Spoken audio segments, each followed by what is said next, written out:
some work in Sierra Leone. We're lucky that we have two people from right in our backyard in North Lawndale, Tanishia and Oboi, who are doing awesome work with Equiticity, so a local partner. And a bunch is going on with Equiticity these days. There's new team members, there are new projects that they're working on. We're lucky to be involved in a couple of the projects, but I was hoping, and I think everyone here feels the same, we could get a better sense of all that's going on with Equiticity and how we could keep supporting it.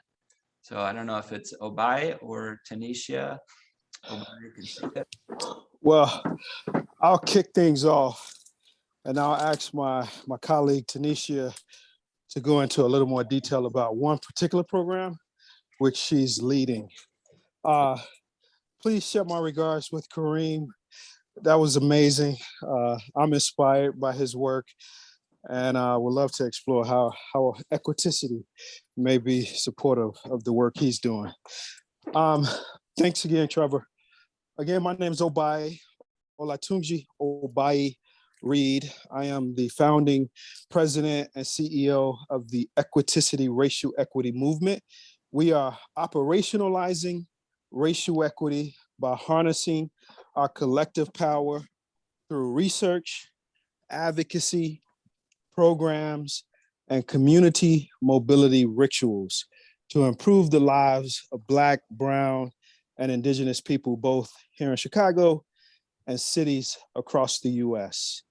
I'll share a little bit of detail about each area of focus, and then I'll save the final set of remarks for Tanishia to talk about the Go Hub. Under research, we focus our research right now at the intersection of transportation and enforcement. Our current research study is called Mobility Justice in Chicago. We did a series of qualitative focus groups to better understand how transportation serves as a barrier to improved employment outcomes and separately improved life outcomes across the board.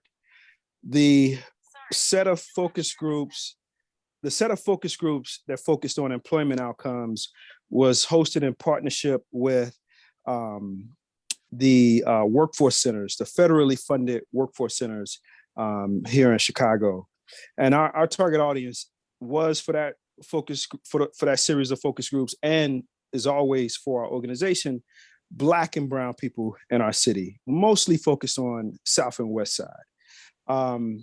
Our research, that set of focus groups uncovered that I want to say 75% or more said transportation was a barrier to getting a job, and transportation was a barrier to keeping a job.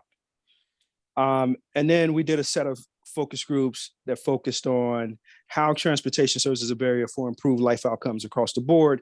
And we saw similar responses. One other thing I'll mention about that research that came out and is often not discussed in the mainstream white planning, transportation, cycling community is the fear of violence serving as a barrier to expanding Black and Brown people's mobility. Now look, Black folks and Brown people always talk about interpersonal violence. That's always the number one issue in our neighborhoods that we want to solve for.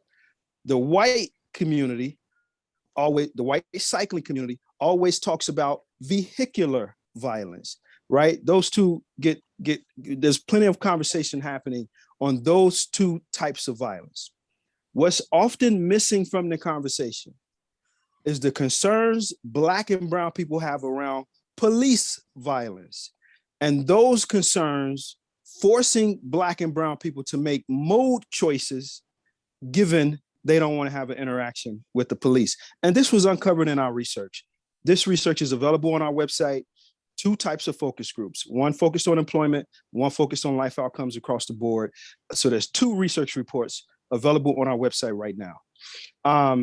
And then some other elements of our research included, we did a national landscape analysis of transportation prioritization frameworks or transportation measures frameworks that are used by metropolitan planning organizations across the country. So these are regional quasi-governmental bodies that serve as like a state pass-through for federal transportation and infrastructure dollars. Here in the region, in our region, our MPO is the Chicago Metropolitan Agency for Planning, often referred to as CMAP. Well, we did this national analysis of how different MPOs utilize this transportation performance measures frameworks, or sometimes it's called transportation prioritization frameworks, and how they engage equity in the framework. You know, different MPOs use it differently. Some look at equity in a pretty significant way. Some it's a relatively light way. So we just wanted to do this analysis, and based on the analysis, we made some policy recommendations to strengthen how equity is utilized by MPOs across the country. That research is also available on our website. And then most recently, our research partner published an academic paper entitled "Biking Where Black."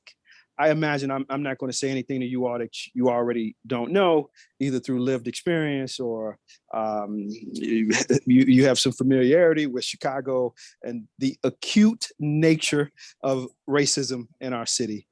And that is, two things were uncovered. One, Black people are receiving tickets for bicycle stops for riding on the sidewalk 8 times higher than white people. And two, the black communities overall have less bike infrastructure than predominantly white communities. Now, what our researcher also uncovered was that when doing an analysis of the location of those police stops, those bicycle stops by Chicago Police Department, what he found was that nearly all the time, the stops were happening on major arterial streets with no bike infrastructure. You all, as active cyclists, probably do what I do. When we're riding on a busy street, we don't feel safe, we hop on the sidewalk. We ride on the sidewalk until we do feel safe getting back on the street, and we get back on the street. That's what the mayor should want us to do. And the police is using that as a pretext to stop Black people, to check for warrants, check for drugs, check for guns, and that just further criminalizes our neighborhoods. And it also serves as a dampening effect for Black and brown people who may be interested in cycling in some way, socially, for transportation, what have you. However, they live in a neighborhood without infrastructure. They don't want to have an interaction with the police. The bike stays in the basement. They're not going to consider riding. So the police is working against Equiticity and Working Bikes and many other organizations in the city when they execute an inequitable enforcement strategy in our city. That research is available on our website. It's gotten a lot of attention over the last month and a half or so. We're probably on the waning side of that research. The media attention is starting to wane. I just encourage you all to check out our research. On the advocacy side, we do a lot of advocacy. I'll briefly mention 2 that are codified, are framed up on our website. You can go to our website now and see in writing how we think about these 2 advocacy positions. One is our racial equity statement of principle. Now, we're a racial equity movement. We do a lot of work on transportation. Given my background, I co-founded Slow Road Chicago. So it's sort of easy for me and my board of directors to execute against transportation. That does not mean we're a transportation-focused organization. With limited capacity, we're executing a lot around transportation. However, first and foremost, we are a racial equity movement. And we apply a racial equity lens to every sector you bring me a sector, I will apply a racial equity lens to it. And with regards to our advocacy work, everything I'm about to mention is transportation focused. However, racial equity statement of principle cuts across policy areas and cuts across sectors. You probably remember a few years ago, racial equity became a buzzword, both here in Chicago and across the country. And we saw people talking about racial equity, and they were clearly uneducated about what it was and the potential it could have. And our stake in the ground was our racial equity statement of principle, which defines racial equity, envisions racial equity, and describes the guiding principles, which makes up a sincere, authentic, comprehensive, unflinching commitment to racial equity. That is available on our website. And our North Star on that work is to pass racial equity ordinance, racial equity legislation at the county, at the city, perhaps at the state, that is unlike anything that has been passed in this country to date. Most of the ordinance, some cities around the country have done it. Most of those pieces of legislation have not been impactful. They're not impactful transforming internally the systems that are expressing a commitment to racial equity, a DOT, an MPO, a Department of Housing, a mayor's office. Those systems are not transformed. And they're also not transformative for life outcomes for Black and Brown and Indigenous people in our society. And that's the point of racial equity. The point of racial equity is to improve our lives, and the legislation is not doing that. So we want to pass legislation in this city, at the state and the county, that is impactful. And then the second piece of advocacy that we're focused on is operationalizing racial equity and mobility justice in a permanent scooter program here in Chicago. Many of you who are long term, who've been in Chicago for many years will know that we are still living down the legacy of how Divvy landed in our market. They ignored us. They flat out ignored Black and Brown people. And their reason for ignoring us was economics. Well, we saw that play out before. We saw the economic reason for structural racism. We call it slavery in the US. And they said, yeah, we're not going to serve Black and Brown neighborhoods because we have an economic model that requires that we focus on neighborhoods with middle to upper income people. That happens to be mostly white people in our city, and it happens to be downtown and on the north side. And let's remember something about Divvy. It's owned by the city. They don't talk about it often. You always hear about Lyft. It used to be Motivate, now it's Lyft. Divvy is owned by the city of Chicago. They brought a public resource to our city and ignored our neighborhoods. And it took many years for them to bring Divvy to our neighborhoods. And even with Divvy now on the ground in our neighborhoods, they're not serving us. They're not meeting our needs. The model does not work in our neighborhoods. And what we want to avoid is a permanent scooter program coming to Chicago, and the same thing happens. The city council passed a ordinance allowing for a permanent 2-year program to come to our city. And we don't want to see that play out the same way Divvy has. So we framed up our position on how to make a permanent scooter program racially equitable and just for Black, Brown, and Indigenous people in our city. It's also available on our website. And on the program side, we are developing some new models, some new systems, some new structures. One is called Freedom and Culture Bicycle Cooperative, where we are imagining and envisioning manufacturing bicycles here in North Lawndale. And we like the worker cooperative model, as we are not capitalists, and we don't want to contribute to the inequities born out of capitalism. So we want to work with young people, young adults here in North Lawndale, to train them up with some real career-oriented transferable skills, such as welding or accounting or fabricating bikes, that they could then take elsewhere and become gainfully employed. However, everyone who works for Freedom and Culture will be a part owner. And should that manufacturing vision be successful, we'll all share in the profits. That work is really designed to break the generational poverty that exists here in North Lawndale and in many predominantly Black, Brown, and Indigenous communities across Chicago. Another project we're developing is our bike force, emerging bicycle technologies workforce development program. That's a partnership between Equiticity, Bosch, and After School Matters.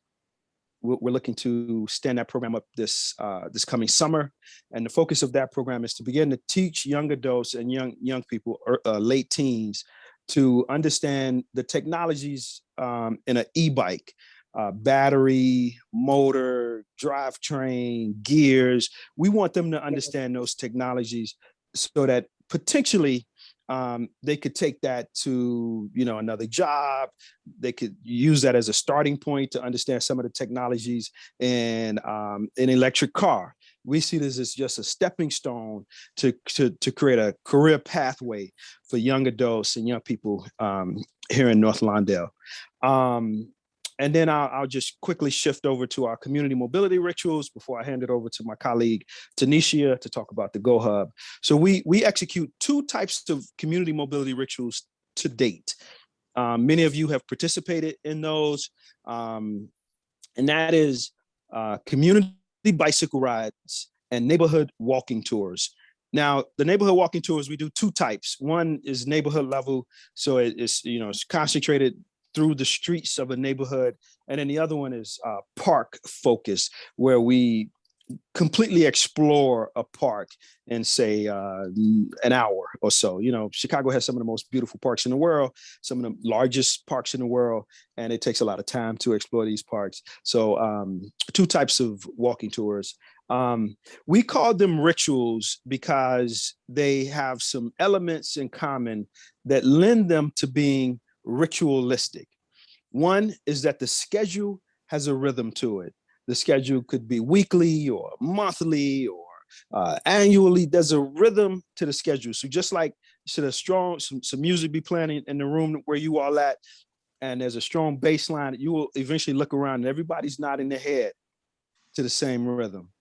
The rhythmic schedule allows for people's lifestyle to move with the same rhythm. So they're coming out every week, or they're coming out monthly, or they're coming out on an annual basis. The rhythm is important to it being considered a ritual, because what happens when people's lifestyle fits the schedule, now you're starting to see the same faces at the rituals. You start seeing the same faces, and eventually you want to know, you smile at the person. Then you may want to say, what's your name? And you want to say where you live. Do you have children? And there's a conversation that starts, you become friendly, you become friends. That socialization happens. And there's research that shows, and I'm happy to share this research with Trevor.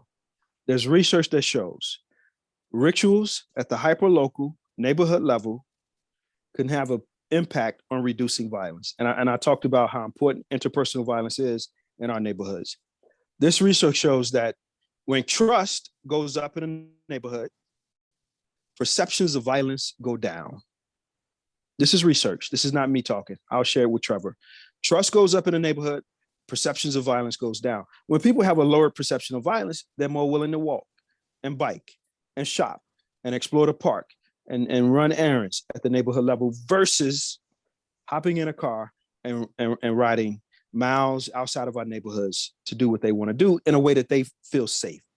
So our community mobility rituals, one is tasked with reducing violence in neighborhoods. We also want to create jobs, because the more people walk and bike, the more retail is attracted to the neighborhood level. And we want to improve health. Our neighborhoods have the greatest levels of health inequities, from diabetes to obesity to heart disease. We can go on. And we know the value of cycling and walking and improving health in our neighborhoods. So I'll stop there. I probably talked way too long, and we'll hand it over to my colleague, Tanishia. Thank you, Oboi. So my name is Tanishia Jones, as I mentioned earlier. So my role with Equiticity is I am the Mobility Justice Manager. And briefly, the project that I and pretty much my main goal of being here at this particular point is called the Go Hub. Some of you guys are familiar with it, but pretty much a little recap of what it is the Go Hub is a micro mobility center. And it's a community center dedicated to mobility. We are looking at putting one on Pulaski. We're looking at buildings. Actually, we're visiting a few tomorrow on 19th Street. And the reason we picked that location is because it's very important for a micro mobility center, a micro mobility hub, to be close to other forms of transit. So there are, I want to say 5 or 6 bus routes. Don't quote me on that, but there's a few bus routes. So there's a train station right down the street. And our micro mobility center is going to have e-bikes, e-scooters, shared electric vehicles, eventually in charging stations. The reason we calling ours a Go Hub instead of just like a micro mobility center is because there are extra components on ours. So how we look at it is overlapped in a software and hardware at a physical space, just because a standard micro mobility center doesn't like really address all the needs of Black and Brown communities. So the software is a lot of what Oboi talked about in terms of like the community rituals. So the walks, bike rides, we're gonna have scooter rolls, public transit excursions, stuff like that, and then also the advocacy and all of that. So that's all the software, which is pretty much socializing and communicating around the act of mobility. And the hardware is what I just spoke of, which is the physical mobility devices. So like I said, the e-scooters, the e-bikes, electric cars, and the share station. And they're to concentrate that hyperlocally, like in one spot. And that would be the physical building that we're looking at right now. So most micromobility centers don't necessarily have a physical building that you go into as well. So what's going to be in our building is it's going to be a space. It's going to be a space to hold a lot of things. So it's going to be a space to hold talks about trauma around mobility and things of that nature, but it's also going to be a space to go and sign up for classes and training and sign up for the Go Hub itself to be a member. Also, we'll meet there to start a lot of our rituals and things of that nature. Also other forms of like programs and different things of that nature. There's also e-bike library, and we talked about having like books and different things there. So again, as I said, a community center focused around mobility. And then outside of this space, we also want to more or less extend that out. So we're looking at having things like areas to sit and gather and talk, maybe a community garden and things of that nature. Just so again, we can come together and relax. What Oboi spoke about is when we gather as a community, that trust level goes up. So creating a safe space for people to come meet. If they need help with something, feel free and comfortable and safe enough to ring it up. So in brief, that's what the Go Hub is. Thank you. Thank you. Yeah, I mean, you all do an amazing amount of work and have, I'd love the like basis behind all the work. And, you know, we usually just engage with these very like kind of tangible things. So coming up to support I think it's kind of behind the Go Hub and the community walking rituals. We will donate 10 bikes that young people can pick up on December 18th at Franklin Park on the west side of North Lawndale and use to participate in a ride that'll go from Franklin Park to Douglas Boulevard in advance of the Light Up Lawndale event there. And with the community rides that Oboi's helped spearhead in the past, it's just like it's that in practice, you know, community mobility rituals, getting that kind of energy and everybody feeling safe together. So we're really fortunate that we get to help to support that work. And I think now that Equiticity has a team, including you, Tanishia, it's really nice to get to hear from you in person. You're only going to do even more work in North Lawndale. So you've covered a lot. Are there any questions about the work that they're doing? Now the time's already getting kind of late. I can just say, this is Dave Gorman. I love the rides. I love the community. It's a highlight of my summer. Really, I thank you, Oboi and Tanishia, for all that. Thank you, Dave. I should mention the support that we've received from Working Bikes is beyond tremendous, both with in-kind donations in the way of bikes, in the way of human capital, having bodies on rides, helping on squad, fixing flats, and also financial support. Several people in that room or on the call have financially supported our work. I consider Working Bikes one of the most important partners we have here in Chicago and around the country, and not able to thank you all enough for that partnership. Cool. Thank you for doing the work.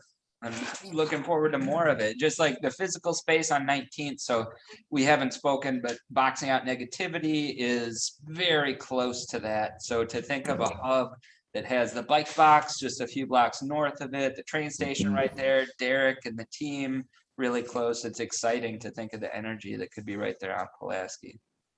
So looking forward to continued support.